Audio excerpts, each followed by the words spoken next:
President Trump's border czar, Tom Homan, joins me from the White House. Good evening, sir. And tell me, day one and day two has been what for you, sir, since you have this big job of securing the border with the president? Look, I'm drinking from a fire hose, but, you know, the president's executive orders are very meaningful, and they're a game changer. So this is going to help us secure the border at a record pace, and also help us run this interior enforcement operation and concentrate on public safety threats. So I'm grateful to these executive orders. I think they're right on the money.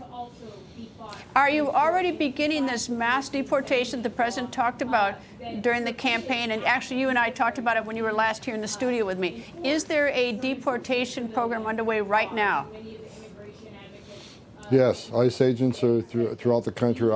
Again, they have target files on people here illegally that have been convicted or charged with serious crimes. They're out there right now. I haven't got the results from the first day operation, but they started today, and they're going to continue. They're going to do their job. Unlike what the Biden administration did, he handcuffed the ICE agents, but we unhandcuffed the ICE agents. They're out putting handcuffs on the bad guy. Have you targeted particular areas of the country today for this enforcement action? No, we're nationwide. I'm not going to share you the exact cities we're at. I don't want to, you know, cause an officer safety issue. But we're all over the country in different areas, and we're going to continue moving and shifting these teams across the country. You know, we have over 700,000 illegal aliens with criminal convictions that we're seeking. So this is going to be an all-of-nation effort. Explain this to me. You're going to go and pick up those who have criminal convictions.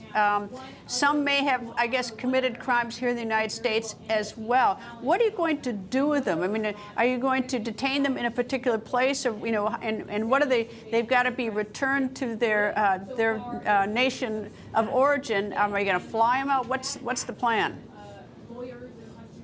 Well, that's how they do it. Like, once we arrest somebody, we have to put them in detention, because we got to detain them for a few days, up to a few weeks, because there's a process.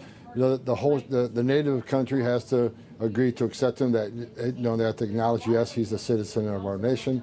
Then we get travel arrangements and get flight instructions of where we can land and when we can land. So there's some, you know, work to be done, but they'll be detained for a few days, for a few weeks, until we get everything set. Then they put them on an airplane and send them home, unless they're from Mexico, of course. We'll just take them down to the land border and release them there.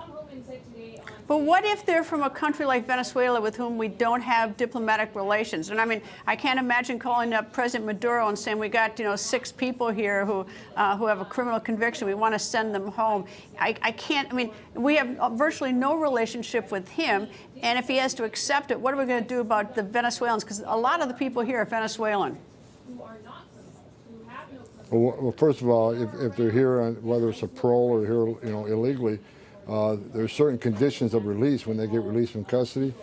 Being part of a gang and committing crimes is certainly a violation of the release conditions. So we take them into custody, and we'll detain them as long as it takes. And, you know, a country like Venezuela don't want to take them back. We have other options. We have a country stepping up, willing to take people from Venezuela. I don't want to tell you who those countries are right now, because we got to get a signed agreement. But if we can't remove them to Venezuela, we'll remove them to another country that's willing to accept them. There's several, but I'll say this: President Trump's first day in office, I think he'll have a discussion with Venezuela and make them take them back. We got a strong president who's not going to take no for an answer and put America first. How do you find these people?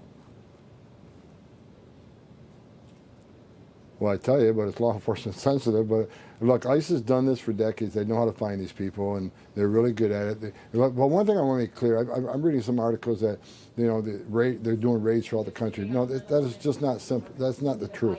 The truth is, these are targeted enforcement operations. These officers do a case file. They find out who this person is, what his criminal record is, and where most likely we'll find him, and other things like who else is in the household. Do they have children? They get a lot of facts. So this is an investigative process. So when they go arrest somebody, they know exactly who they're looking for.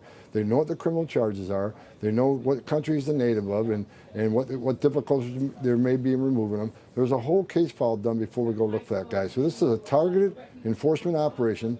Right out the door, priorities are public safety threats and national security threats. Tom Homan, thank you, sir. Good luck, sir. You got it. Thank you. People think news just happens. It doesn't. It happens because there's someone there to capture the moment, to explain it and share it. That's my job. I go where news breaks and give you the facts. Join me for the record on Newsmax.